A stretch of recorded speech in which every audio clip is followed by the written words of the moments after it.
All right, so we did an overview. We talked about the month one, which is again not really probably happening in a month, depending on your budget and speed that you want to move. Now we have month two, which is strategy.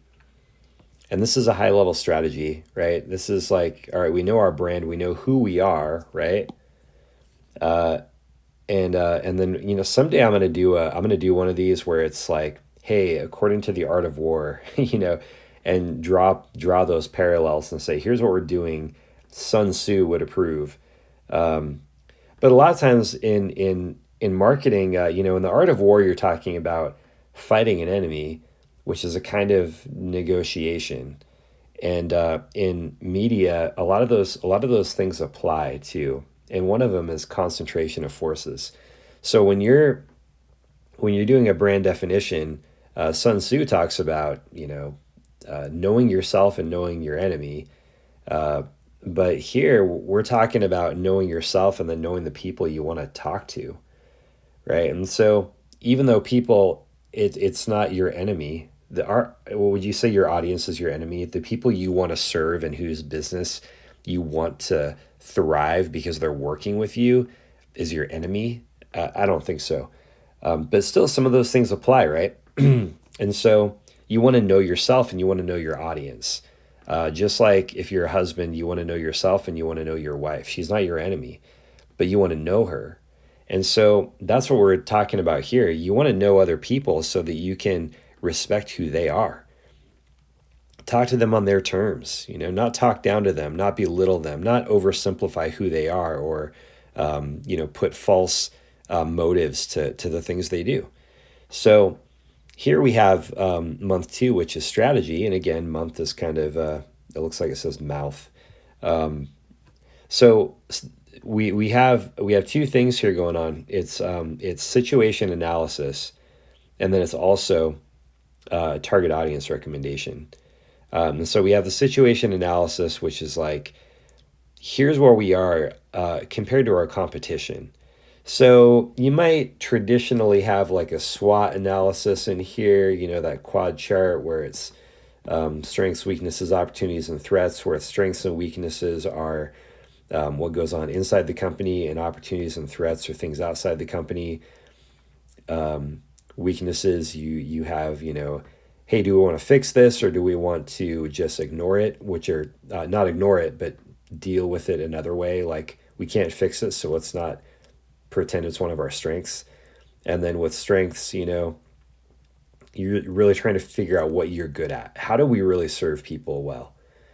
And then opportunities, these are opportunities, threats, these are things outside. Threats fall into two categories. Threats that this is really just mapping things out and saying, okay, it's not like we're going to annihilate all our threats. We're not. It costs too much money to try to do that.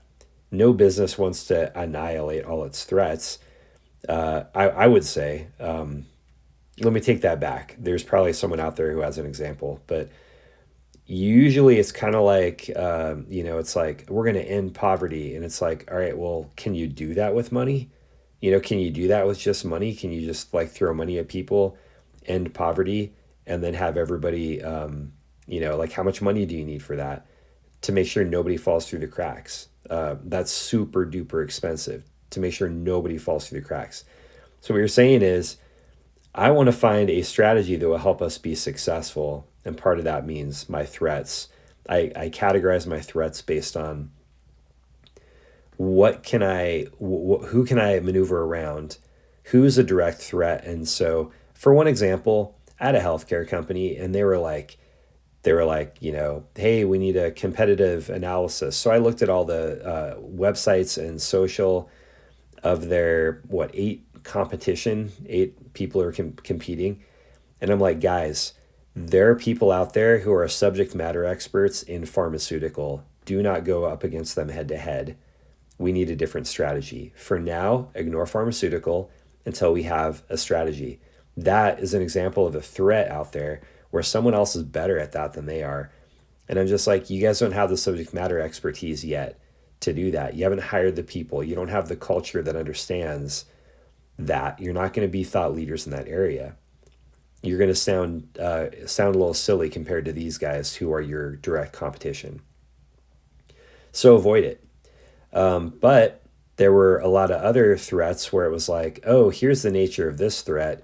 They're easy to take down because guess what our strengths are, right? Our strengths compare favorably.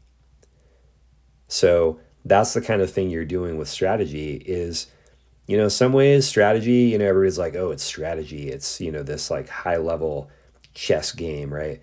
And when I think of strategy, I just think let's lay it all out. Let's be super honest about it, clear about it.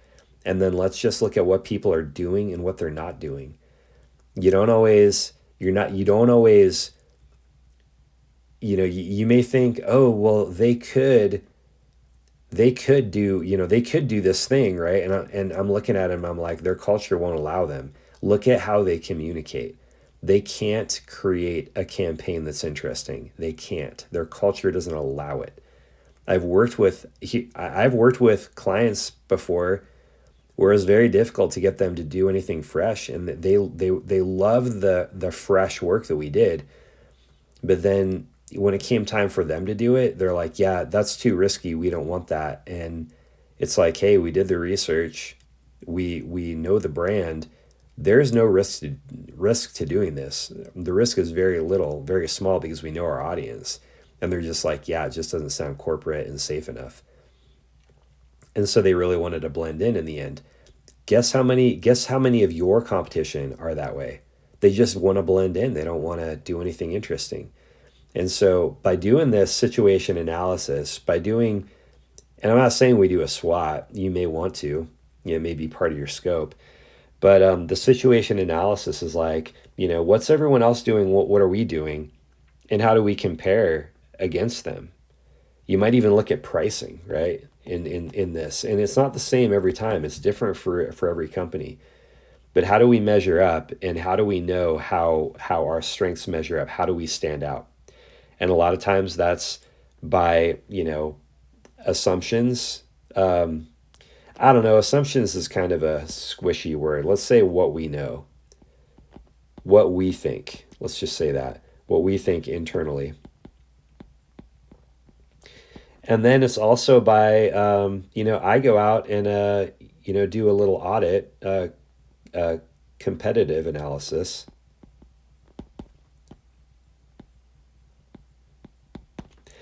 And then we organize that information. And that's the thing about strategy, is that if it's not organized in a way that's easy to understand, then it's pretty much useless, right? If it's not organized in a way that comes to a conclusion, an actionable conclusion, then it's not really that usable, right?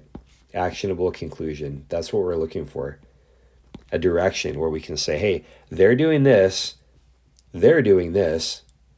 right? We're going to zag. We're going to go like that. And we're going to do something a little different. And it's going to be better for us. Okay, I think that's enough for the situation analysis. In a minute, we'll look at the target audience.